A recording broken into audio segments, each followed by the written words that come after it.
The champagne flutes clinked against polished marble. Beneath the chandeliers of Beverly Hills estates, amid the gold-plated awards and velvet-cloaked premieres, a name would pass through gritted teeth like a secret nobody dared to shout. Tom Cruise. In the land where every smile masks ambition and every handshake is a power play, some didn't just step away from Tom. They recoiled. To the world, he was a symbol of daring stunts, megawatt charm, and silver screen supremacy. But behind studio doors and beneath the well-manicured surface of Hollywood, his name stirred something far less reverent. Not jealousy, though that may have played its part. Something colder, resentment, disgust. In a few cases, even hatred. What causes a man so beloved by millions to become a target of disdain among his peers? What ticks beneath the tight smile, behind the steely stare of co-stars who once admired him, but now will barely speak his name? And why even now? Does his presence ignite tension like a live wire in a shallow pool? This is not a tale about Tom Cruise the superstar. It's about the wake he's left behind. The bruised egos, the ethical standoffs, the spiritual battlegrounds. This is a story of the stars who turned their backs, who whispered to friends behind closed doors, who went on air and called him dangerous, irrelevant, even evil. They say in Hollywood, love fades, but grudges last forever, and Tom Cruise has collected more than a few. Brad Pitt, cold eyes on a vampire set. It was 1993 when Brad Pitt stepped onto the gothic, fog-late set of Interview with the Vampire, a major production based on Anne Rice's best-selling novel, and one that paired two of the era's most captivating male leads. Pitt, ascending into the prime of his heartthrob status, and Tom Cruise, already a bona fide blockbuster deity. But from the moment the clapperboard snapped and the camera rolled, a chill settled between them. And it had nothing to do with the film's New Orleans crypts or Parisian catacombs. According to Pitt, working alongside Cruise was like being boxed in with a football team quarterback who's winning, constantly winning, and knows it. The tension wasn't loud. It simmered. Quiet, psychological, unnerving. Cruise arrived on set with an energy that didn't leave space for collaboration. He was exacting, tireless, all consumed by perfection. Every smile, every gesture felt rehearsed. To Pitt, that didn't feel human.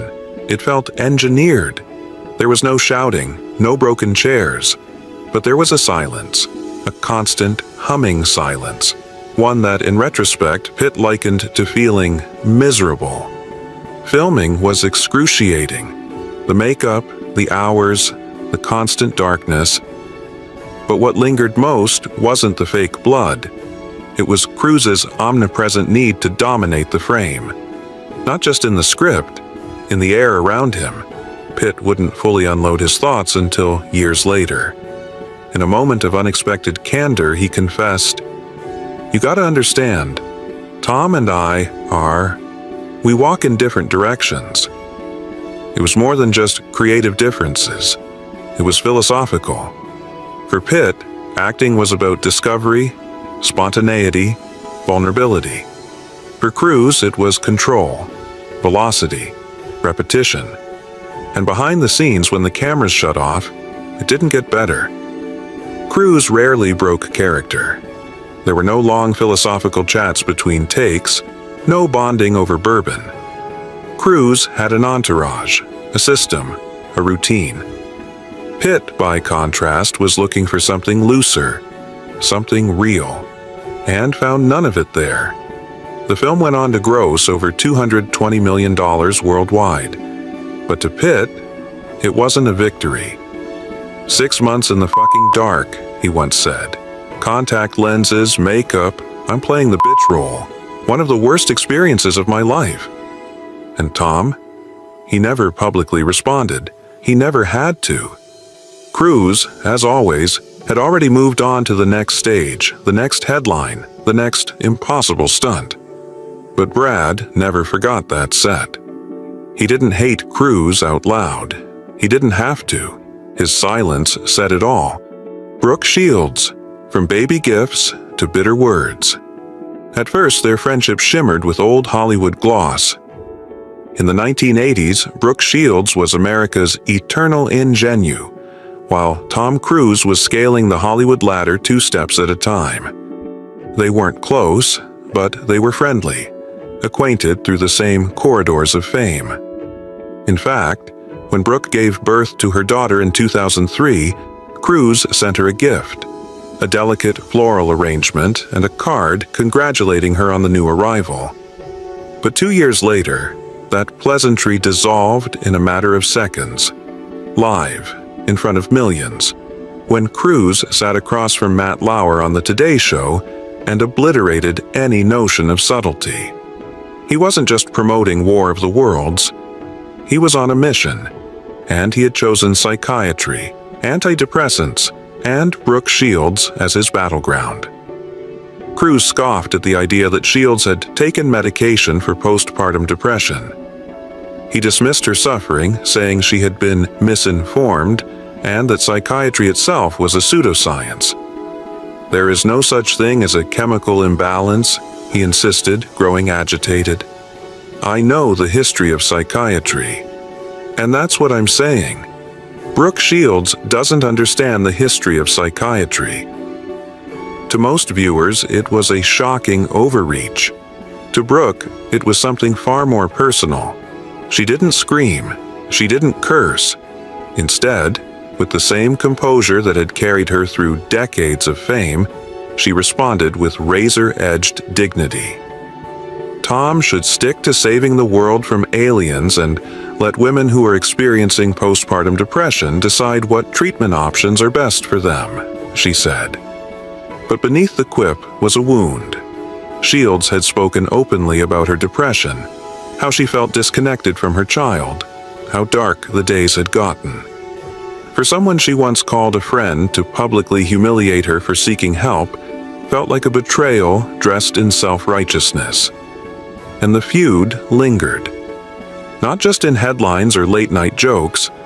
It hung over every conversation about Tom's beliefs, about Scientology, about how far a celebrity could go before the public stopped clapping. Years later, Tom would apologize. A quiet call, an olive branch. Shields said they even laughed about it. But the damage had already been imprinted into Hollywood lore.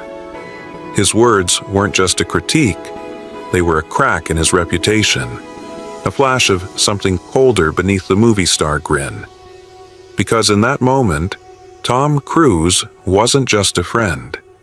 He was a symbol of judgment, of arrogance, of the idea that even the most personal battles, mental health, motherhood, were not safe from his dogma. And Brooke? She stood her ground and never looked back. Mickey Rourke, a punch to the ego. There are Hollywood feuds that simmer behind velvet ropes and hushed interviews. And then there's Mickey Rourke. In 2022, during a blunt appearance on Piers Morgan Uncensored, the actor who once ruled the screen with dangerous charisma was asked to weigh in on Tom Cruise's triumphant return in Top Gun: Maverick, a box office resurrection that had critics raving and audiences weeping. Rourke didn't blink. "That doesn't mean shit to me," he said flatly. "The guy's been doing the same part for 35 fucking years. I got no respect for that." It wasn't just a jab. It was a gut punch to Cruise's meticulously curated image, the chiseled daredevil golden boy who defied age, gravity, and sometimes reality. To Rourke, it was empty, hollow, a machine performing tricks, not a man telling truth. Rourke came from a different school of thought. He had lived through Hollywood's ugliest chapters, its promise, its poison. He had tasted the bitterness of being discarded and clawed his way back through indie grit, method intensity, and rawness that made people uncomfortable. To him, acting wasn't about franchises, it was about blood. And Tom Cruise, he was the anti-Rourke. Polished, unscathed, controlled. Still flying jets in his 60s, yes, but never, in Rourke's eyes, truly acting. I think he's irrelevant, Rourke concluded, his voice flat. I care about guys that tried to stretch as actors, whether it was Marlon Brando or Al Pacino, the kind of work that has depth. The comment echoed through the entertainment world like a slap in the face. Because for all his eccentricities, Rourke's words carried the weight of a man who had nothing left to lose, and that made them sting. Cruise never responded. He rarely does. Perhaps because he doesn't need to, or perhaps because he knows that responding would grant legitimacy to the critique. And maybe, just maybe, there's a grain of truth he doesn't want to face. Because in Rourke's eyes, success without soul is a lie. And in Cruise's endless quest for the next death-defying shot, the next impossible mission, Mickey saw only a man running from the thing that makes acting human. To Rourke, that wasn't heroism, it was cowardice, cloaked in box office gold. John Travolta, a rival beneath the same faith. To the outside world, John Travolta and Tom Cruise shared more than just a religion. They shared a lineage. Two marquee idols reborn through the Church of Scientology. The kind of charismatic anchors the organization loved to hold up as proof that the system worked. But underneath the public unity, beneath the glossy photos of black tie galas and private jets, a quiet rivalry pulsed. And it wasn't just about stardom. It was about status, power, proximity to the throne. By the mid-2000s, rumors had begun to surface. Travolta, long hailed as one of Scientology's most influential figures, was being edged out. Cruise, it seemed, was rising faster, flying higher, and cozying up closer to David Miscavige, the elusive and iron-fisted leader of the church. Where Travolta had once been the poster child for the faith, Cruise became its golden messiah. Insiders whispered of jealousy, of cold shoulders at events, of orders delivered to staff about how Travolta was to be treated, less as a brother, more as an underling. Leah Remini, who would later become one of Scientology's most outspoken critics, said it bluntly, Travolta and Cruise despised each other. She claimed Miscavige fed Cruise's ego, told him he was the chosen one, the future of the church. And Cruise drank it in, became the mouthpiece, the recruiter, the inner circle golden boy. Travolta? He was quietly pushed aside, not expelled, just minimized. There were no public fights, no statements. That's not how Scientology handles dissent. Instead, there was a long, aching silence between two men who shared beliefs, fame, and decades in the spotlight. But no warmth. It wasn't just about competition. For Travolta, who had lost friends, risked reputation, and faced scrutiny for his devotion to the church, it was personal. To watch Cruise eclipse him, not just in Hollywood, but in the very sanctuary that had shaped their lives, was to witness a kind of betrayal that words couldn't name. And when tragedy struck, when Travolta lost his son Jet in 2009, a heartbreak that shook his foundation, the church offered its support. But some say it was Cruise who remained absent, distant, caught in his own orbit. Travolta never spoke ill of Cruise, never raised his voice, never issued a quote. But the space between them said enough. They were soldiers in the same army, but only one got the medals. Richard Harris, the old lion roars. Richard Harris didn't pull punches. He didn't whisper behind closed doors. He didn't play the Hollywood game. He bellowed. A stage-trained titan from a grittier generation, more brandy than protein shake, more poetry than press junket. Harris embodied an era where actors bled into their roles and called bullshit when they saw it. So when Tom Cruise's shadow began to stretch over the industry in the late 80s and early 90s, Harris didn't just notice, he took offense. One infamous quote cut through the gloss like a shard of glass. "He's a midget," Harris growled, "and he has two men on either side of him to make sure he doesn't bump into people." It wasn't jealousy. Harris had already had his moment. This sporting life, Camelot, the field. He didn't need to compete. What irritated him was the myth of Cruise, the controlled, inaccessible, highly managed machine that passed for a person. The guards, the aura, the illusion. Harris saw in Cruise everything he loathed about modern celebrity. Not just the artificial stature, but the guardedness, the refusal to be vulnerable, human, unkempt. To Harris, Cruise wasn't an actor. He was a product. He ranted about the handlers, the entourage, the spectacle. He called it theater for the shallow, a kind of royalty without substance. What does it say about a man, Harris mused in one interview, when the most remarkable thing about him is how unreachable he is? The comment stung not just because it was insulting, but because it echoed what others privately suspected. That Cruise, despite all his fame, had created an impenetrable shell around himself. That the public got only what he allowed, and even his co-stars, especially the elder ones, were expected to play along. For a man like Harris, who came from pubs and Shakespeare and bleeding for roles, that was offensive. To act was to bare your soul, to suffer, to stumble, not to be followed by bodyguards in tailored suits and deliver lines like a wind-up doll. He never worked with Cruise. He never would. But his words, sharp and disdainful, lingered, a reminder that not everyone bowed to the power of box office gold. Richard Harris died in 2002. Cruise attended no funeral, issued no tribute. And yet, Harris's words remain one of the clearest reflections of how some in Hollywood's old guard viewed the shimmering empire of Tom Cruise. To them, he wasn't the future. He was the end of something sacred. Leah Remini, The Apostate's Reckoning.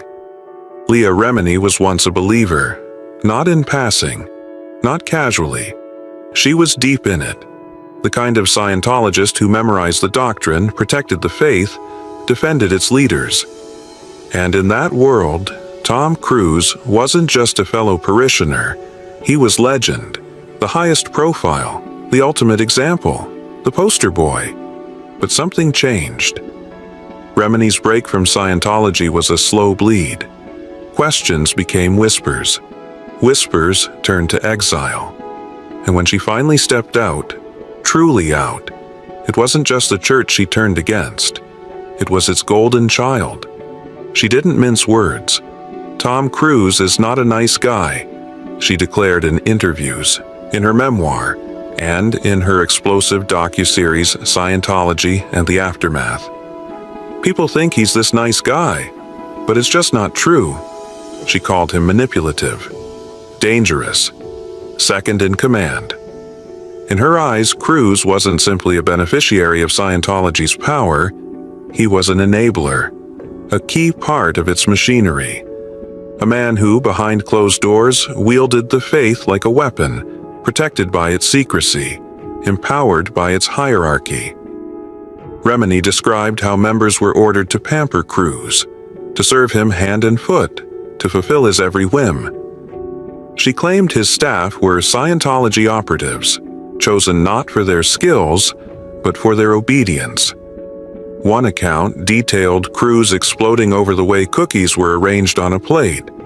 Another involved members working long hours to renovate his hangar, only for it to be redone when he disapproved. But what disturbed her most wasn't the vanity. It was the hypocrisy, the duality of the man who preached ethics but allegedly turned a blind eye to abuses. She asked repeatedly how someone so aware could remain silent. If he's this kind, compassionate guy, she said, why is he the poster child for a cult? Cruise never responded. Official statements from the church called Remini bitter, a liar, a troublemaker. But she kept going. Not to hurt Tom, she said, but to pull the curtain back on what he represented. For Remini, Cruise wasn't just complicit. He was core. The friendship that never truly existed turned into open warfare. And in a city of passive-aggressive feuds and cold silences, Remini did something almost unthinkable. She said it, loud, clear, repeatedly. And in doing so, she became one of the few who dared point at the throne and call out the king, not with envy, not with artistic critique, but with righteous fury. Leah Remini once stood shoulder to shoulder with Tom Cruise. Now she's the loudest voice warning the world about who he really is. Oasis, rock and roll disdain, across the pond. In the mid-2000s, as Top Gun nostalgia and Mission Impossible stunts kept Tom Cruise in the Hollywood stratosphere, there was a different kind of fame burning in the UK. One louder, messier, unapologetically real. Oasis, led by the Gallagher brothers, Liam and Noel, two snarling, swaggering punks from Manchester who didn't just scorn convention, they lit it on fire.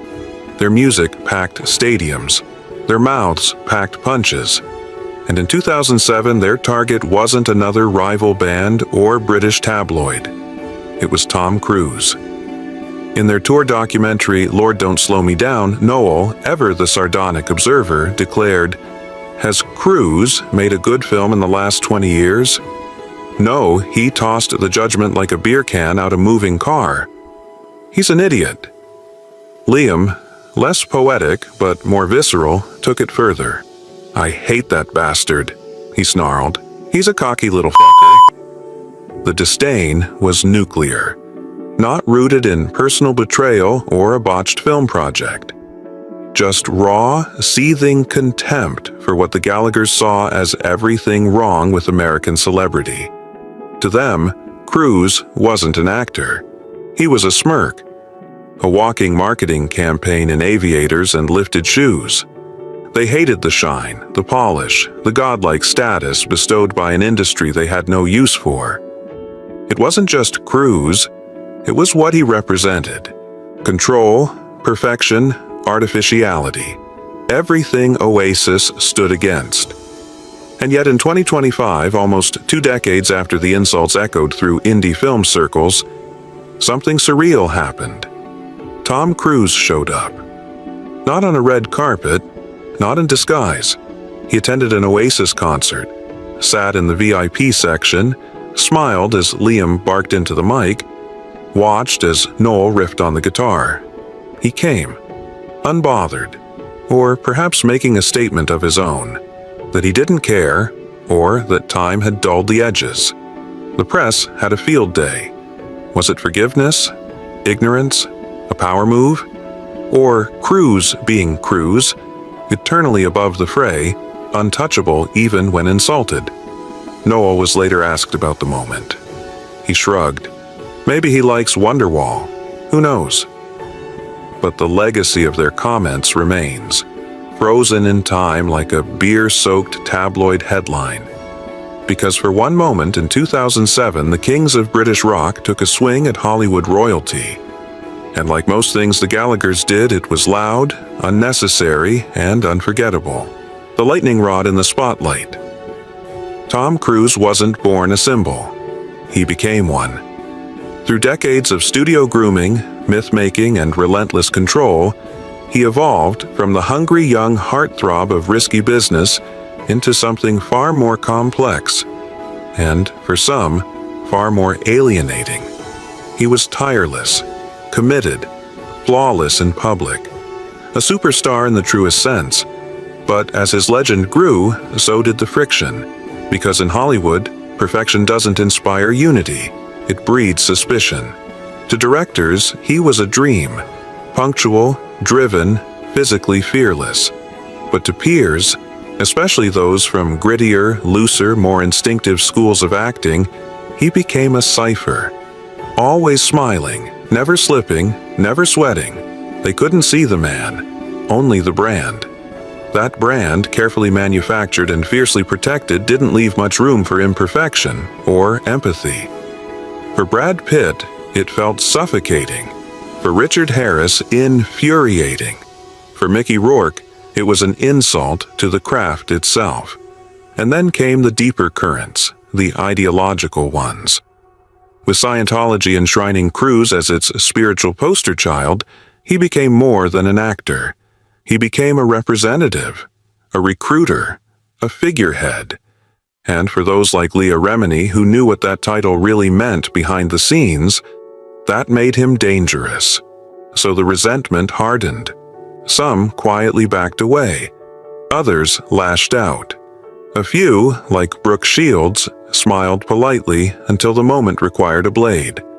And through it all, Cruise rarely responded, rarely acknowledged. It was part of the playbook. Don't feed the fire, keep moving, keep flying. But the question lingers beneath it all. Who is Tom Cruise, really? Is he the tirelessly loyal professional who fights for his crew and risks his life for the perfect shot? Or is he the curated phantom that others say never truly steps off stage? In the world of celebrity, most stars radiate warmth, chaos, vulnerability. Cruise emits something different, like a signal too clean to trust, a force field. And like all force fields, it repels. The cost of being untouchable. In the Cathedral of Fame, Tom Cruise stands like a marble statue, immaculate, worshipped, unreachable. But every monument casts a shadow. And for Cruise, that shadow is made of the voices that won't go away. Not because they envy him, but because they see through him. Brad Pitt didn't just resent working with Cruise, he resented the performance behind the performance. That feeling of always being measured, boxed in, forced to orbit around someone who didn't give anything real back. Brooke Shields didn't just take offense, she felt violated. Her deepest vulnerability, her postpartum depression, turned into a public lesson for Cruise to teach. For her, it wasn't an opinion. It was an erasure of her humanity. Mickey Rourke didn't rant for headlines. He ranted because he saw an industry he once bled for now dominated by a man who treated film like a showroom floor. Action figures instead of emotions. Leah Remini didn't just criticize Cruise, she built an entire rebellion with him at its symbolic center. For her, Cruise wasn't just complicit. He was the glimmering mask that helped hide a darker system. A system, she says, silences abuse with smiles and scripts. And Harris, the elder statesman, looked at Cruise and didn't see a man. He saw a myth so hollow it required bodyguards just to walk through a crowd. All of them different in tone, era, and motive, converging on the same truth. Tom Cruise, in his pursuit of control, had lost something vital. The vulnerability that makes us human, the spontaneity that connects, the fallibility that endears. Because while the world cheered for each mission, impossible stunt, each perfect interview, each glowing red carpet appearance, behind him trailed the echoes of colleagues who felt not embraced but discarded, like props in the orbit of something too shiny to touch. Cruise soared. He always does. But the higher he flew, the smaller he became in their eyes. Because in Hollywood, the most untouchable figures aren't always the most admired. Sometimes they're just the most alone, the long shadow left behind. In a town where fame flickers and fades with each sunrise, Tom Cruise endures. He runs faster, climbs higher, smiles wider. He leaps from planes, clings to cliffs, hangs by fingertips from skyscrapers. He performs the impossible, not just in film, but in life. Decades pass, scandals ripple, faith is questioned, enemies speak, but the smile stays the same. The mask never cracks. And yet, behind that billion-dollar grin and ageless action hero physique, something unspoken lingers. He's outlasted his critics, outworked them, outshined them. But not once has he outloved them. Because Cruise's legacy isn't carved only in ticket sales and franchise numbers, it's also etched into the cold silences he leaves behind, in the strained expressions of co-stars who felt invisible, in the wounded words of women like Shields, in the rage of actors like Rourke, in the righteous fire of Remini, in the smirks of the Gallaghers and the eye rolls of Harris, in all the people who walked into a room with Cruise expecting a man and found a monument. He is not a villain, nor a hero. He is what Hollywood sometimes demands, a flawless myth, even if the cost is warmth. And perhaps that's the greatest tragedy of all, because while Cruise still commands crowds and headlines, while he remains a fixture in our collective imagination, there's a subtle, aching truth at the core of this story. Sometimes the brightest stars don't burn, they blind, and in their light, others vanish, or turn away, or watch from the shadows whispering their truths into the silence left behind. In the end, Tom Cruise may fly higher than any of them, but those he left on the ground, they remember. If you enjoyed this video, please leave a like and comment down below as it helps support this channel. Also, consider subscribing and hitting the notification bell to get notified of our newest videos. Thanks for watching.